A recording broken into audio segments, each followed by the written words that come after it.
It's Friday, August 22nd, 2025, and Fridays are Ask or Tell Me Anything, along with a Friday 5-pack that's coming up next on the AM Update.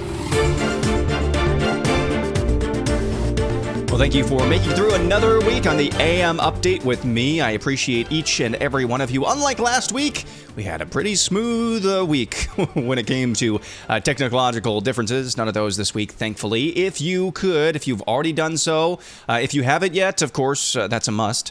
Please give me a 5-star review at the podcast platform of your choice, whether that's on iTunes or Spotify. I would covet your 5-star review. For some reason, those things help. I'm trying to get to 1,500 total between iTunes and Spotify this year, and I think we can get there. Just a few hundred more, and we'll be there. But I appreciate all of you for listening and for your 5-star reviews. Coming up in the next segment, it'll be another edition of Ask or Tell Me Anything. Ask me any question you want. Tell me any news story you think needs covered on the AM Update. But first, a Friday 5-pack.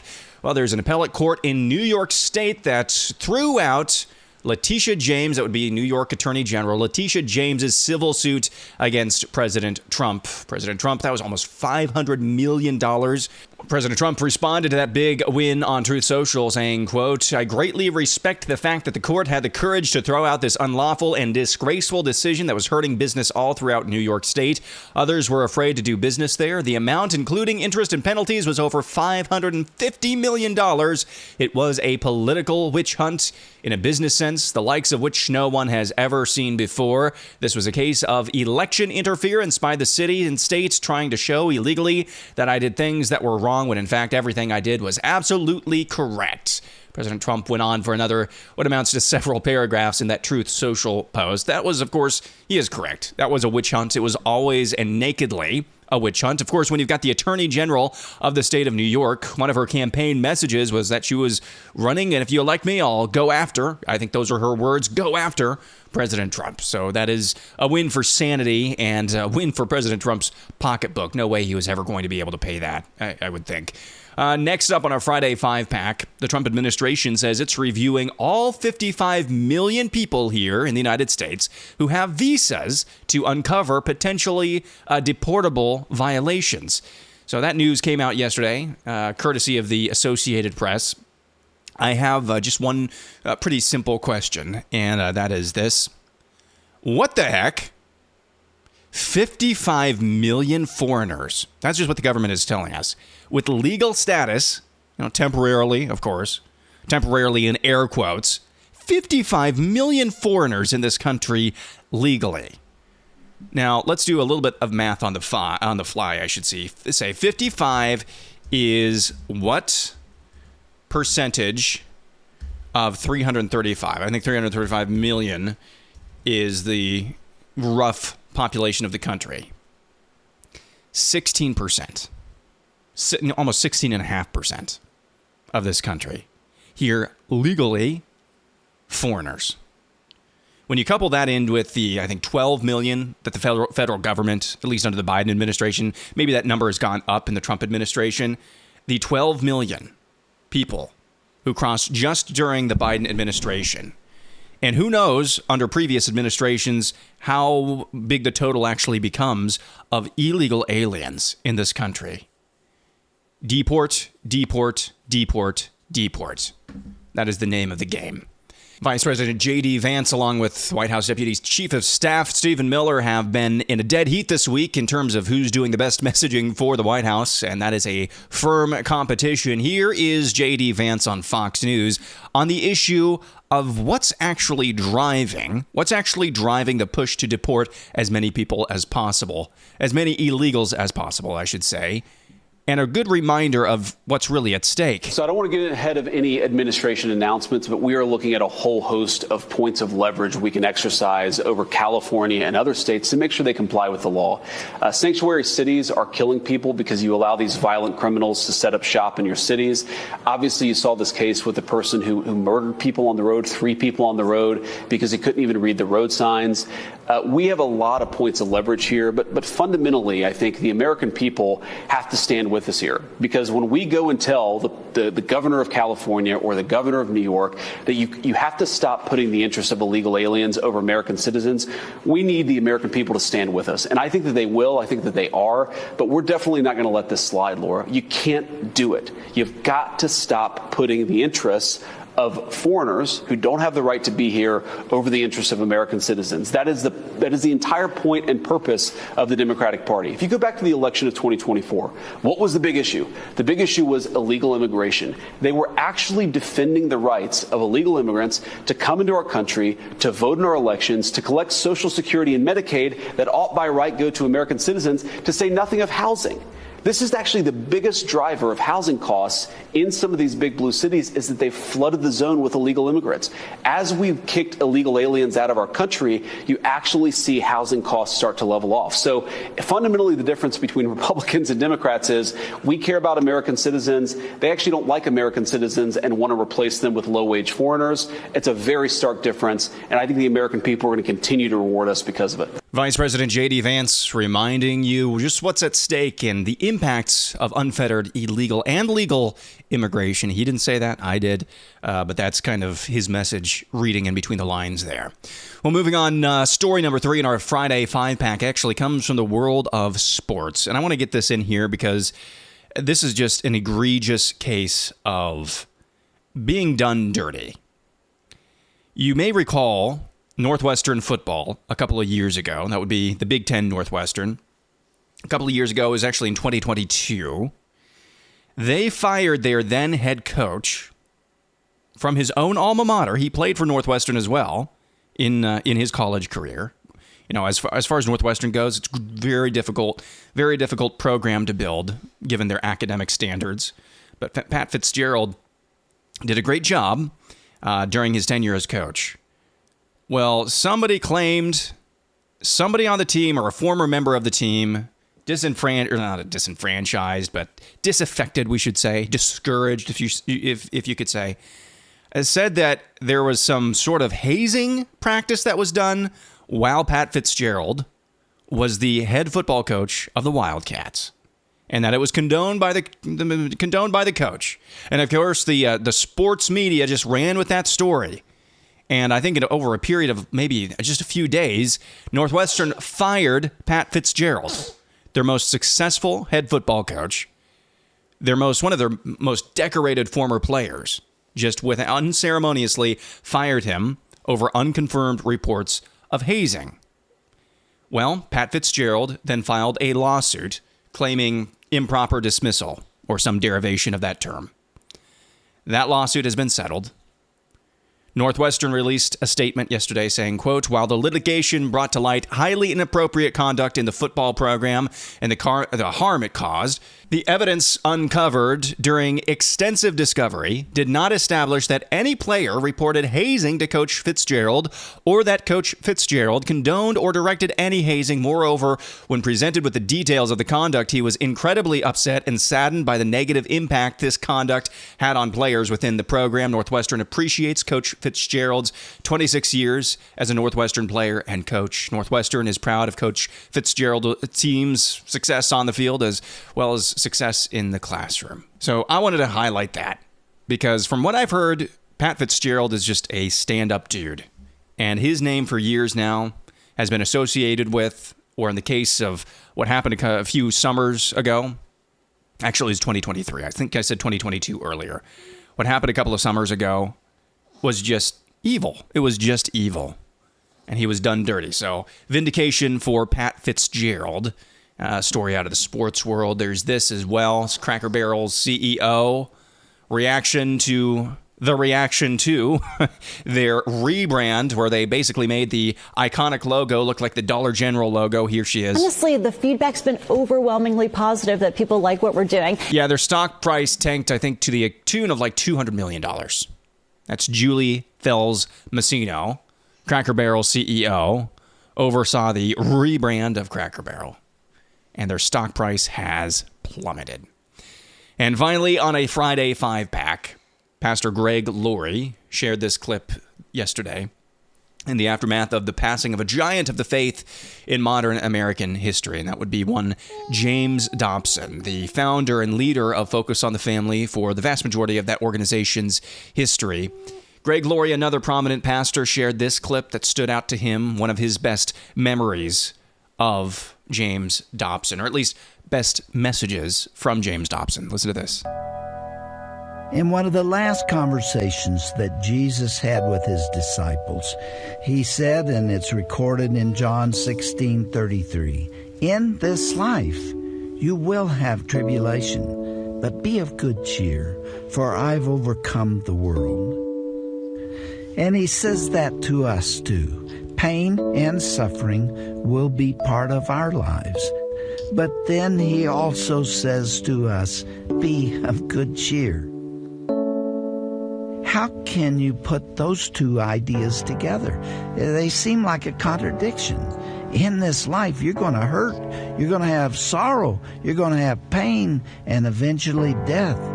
But be of good cheer, and the reason is because he has overcome the world. And he will walk with us, and he will stand with us, and he will put his arm around us and assure us. And for some in this life, there is healing and recovery. I believe.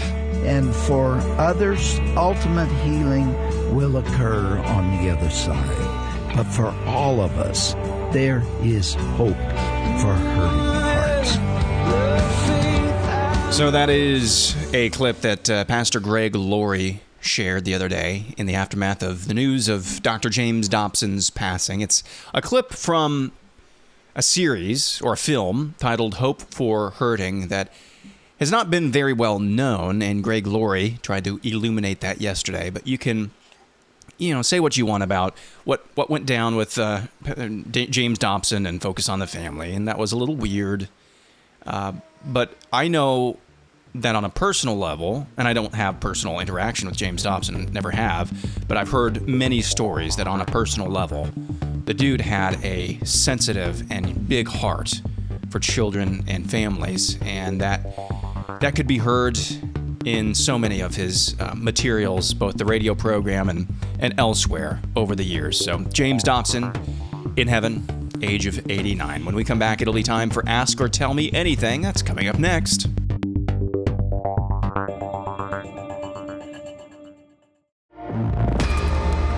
Well, if I seem a little unfocused today, it's because I got a really wiggly little girl in my arms right now for this episode. Yeah. Can you say Abby?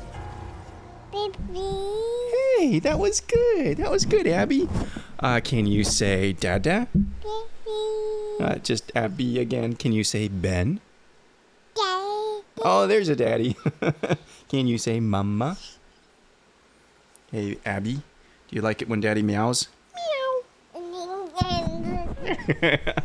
So she's hanging out with us this morning. Time to move on to Ask or Tell Me Anything. Let's begin with Country Squire, who says this is a big moment. President Trump said he hoped he could get to heaven and maybe bringing peace would do it. God orchestrated this so that a world that thinks I'm a good person can get into heaven, can hear the good news of Jesus Christ and believe. Well, I kind of think I see what you're saying there. God orchestrated this moment so that a world that thinks I'm a good person can get them to heaven and hear the good news of Jesus Christ. I don't know. I think it's pretty clear that God is working on Donald Trump. And I think he has been since, July 13th of last year. You would have never heard President Trump say anything like that 10 years ago. Certainly would have never heard him joking around about being on the lowest end of the totem pole when it comes to getting into heaven. And so the response that I've seen, and, I said it too, but I also wanted to say the second part earlier this week when I covered this. I wanted to emphasize his humility that he expressed in that clip from Fox News, just as much as I wanted to say, this is not the right understanding of getting into heaven. But to see the reaction, and the only reaction from so many people, being like, no, that's not how it works. You're still going to hell, Donald. It's just so disheartening. So disheartening. Instead of saying, hey, This is the commander-in-chief of the United States who says he wants to go to heaven and he's trying to make peace around the world, trying to do good. Now, again, that's not going to get him into heaven, but he's trying to work. He's trying to do justice. I don't know, guys. That, to me, that's encouraging. And to me, it seems like maybe God is working on Donald Trump.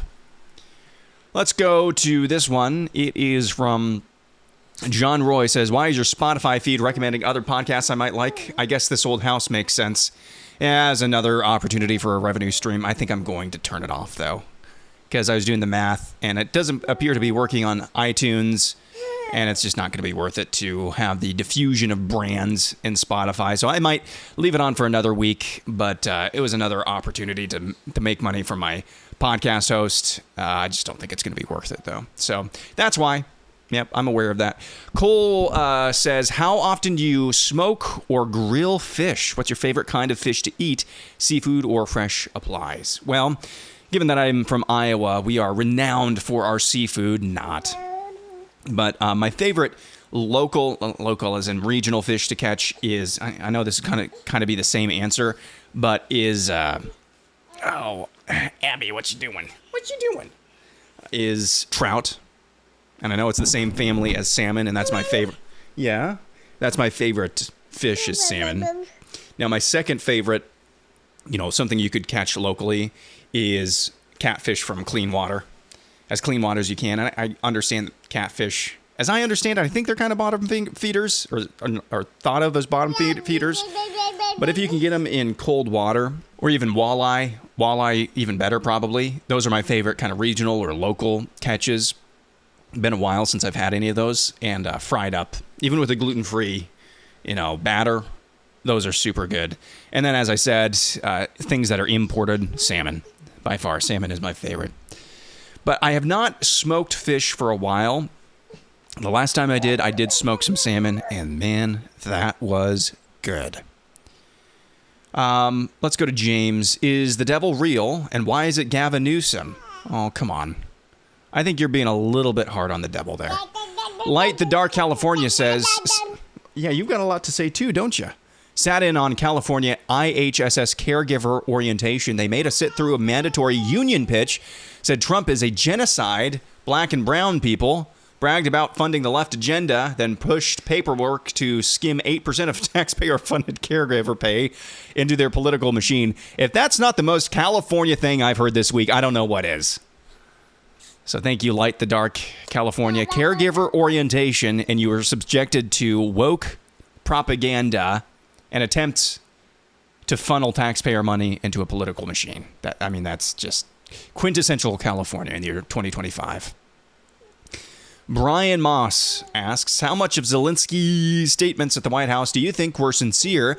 I don't think he wants peace if it means giving up even a square inch of land. As an American, I understand the sentiment, but it's Ukraine.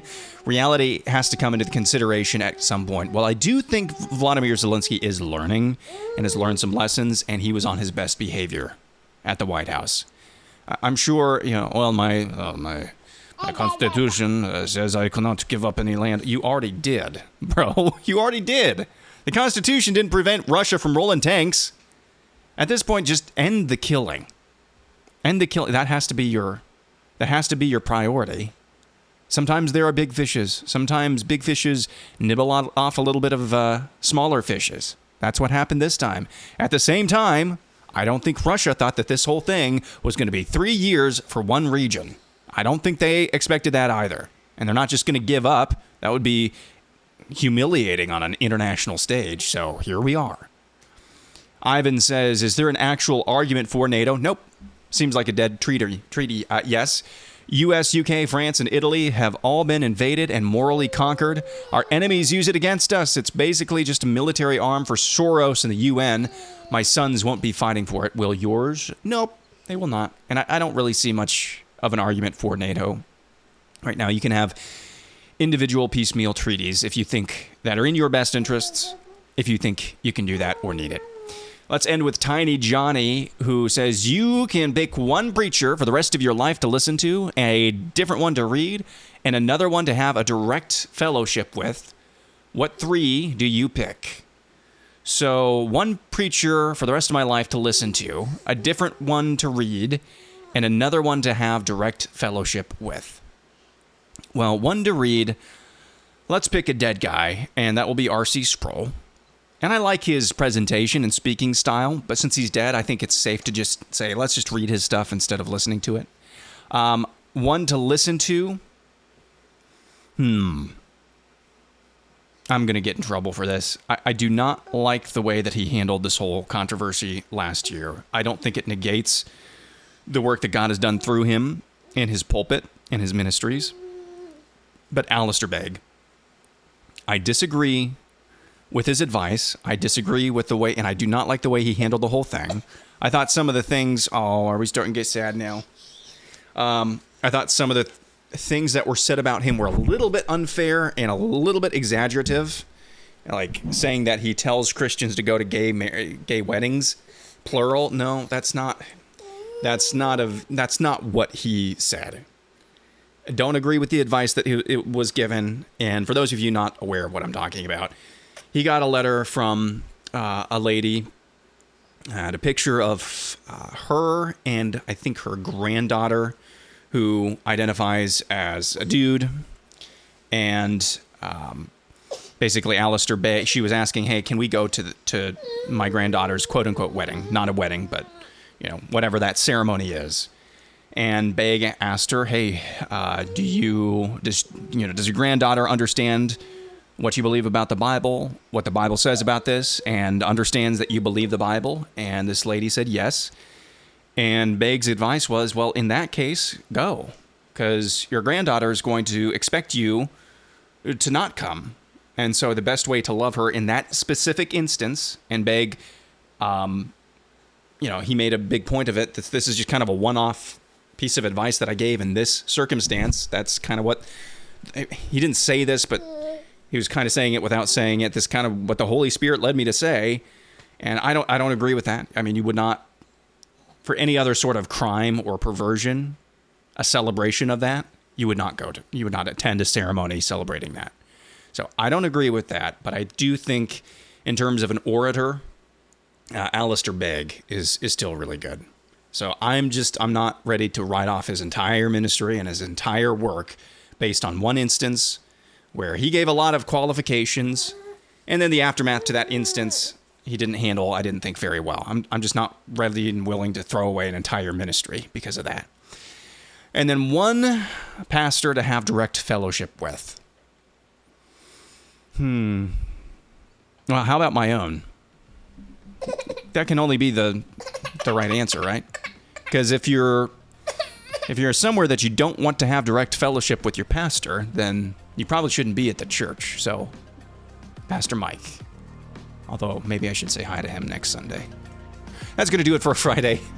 Bella and I will be back at it again tomorrow for No Sucks Saturday. That's going to do it for a Friday. I just said that. Let's land the ship. Have a great weekend. Back at it again on Monday.